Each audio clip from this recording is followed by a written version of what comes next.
यह बात तुम्हें जान के हैरानी होगी कि शराब का आविष्कार एक ईसाई संत ने किया।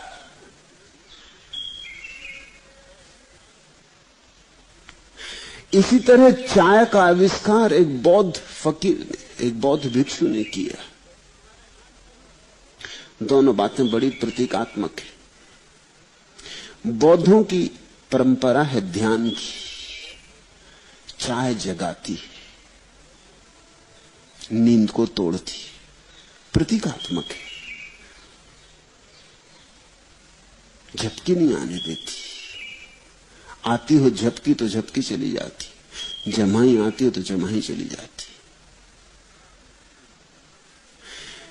चाय का संबंध जुड़ा है बौद्ध धर्म से। बौद्ध धर्म कोई 1800 साल पहले चीन गया। बौद्ध सदगुरु था, अपूर्व।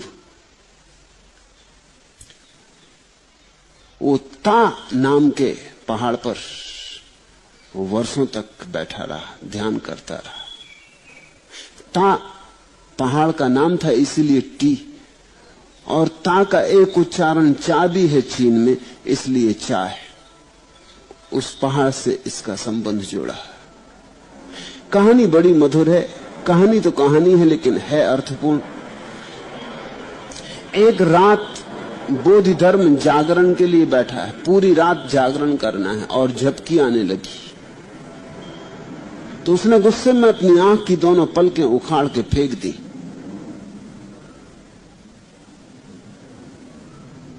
न रहेंगी पलकें, न झपकी आएगी, न कुछ झपकने को बचेगा तो झपकी कैसे आएगी, न रहेगा बांस, न बजेगी बांसुरी। उसने पलकें उखाड़ के फेंक दी। और कहानी बड़ी मधुर है। कहते हैं उन्हीं पलकों से पहली दफा चाय का पौधा पैदा हुआ। वो पड़ी रही जमीन में, गल गई, और उनसे जो पौधा पैदा हुआ वो चाय बनी। उस चाय को अब भी तुम पीते हो तो नींद टूट जाती। वो नींद तोड़ने के लिए ही पलकें फेंकी थी बौद्ध धर्म ने। लेकिन बात सोचने जैसी है। बौद्ध है ध्यान का मार्ग, इसलिए बौद्ध भिक्षु को चाय पीने की मनाही नहीं। बौद्ध भिक्षु और कुछ न करे, चाय तो जरूर पीता। चाय तो दिन में कई बार पीता। सुबह का ध्यान चाय से शुरू होता, ध्यान का अंत चाय से होता। तुमसे आश्चर्यचकित होगे जान के कि चाय और बौद्ध भिक्षु, चाय तो नहीं पीनी चाहिए, लेकिन सदियों से बौद्ध भिक्षु पीता रहा और उसका उपयोग करता रहा। और जापान में तो उन्होंने चाय को बिल्कुल ही धार्मिक मूल्य और महत्व दे दिया है। चाय पीने को ही ध्यान की प्रक्रिया बना ली। चाय बनाना, चाय भेंट करना, चाय पीना, इसमें घंटों लग जाते, और इसको इतने बोधपूर्वक किया जाता है कि चाय की प्रक्रिया में ही ध्यान का काम हो जाता है। तो टी सेरेमनी कहते हैं जापान में, तो चाय का उत्सव। जो जिनके पास थोड़ी सुविधा है, जैसे हिंदुस्तान में लोग घर में छोटा सा मंदिर बना लेते हैं, ऐसे जापान में जिनके घर में थोड़ी सुविधा है, उनका चाय घर अलग होता है, बगीचे के कोने में,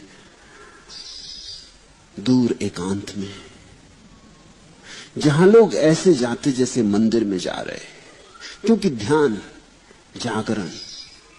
और शराब की खोज की कथा है कि एक ईसाई फकीर ने की, डायोनिसस उसका नाम था।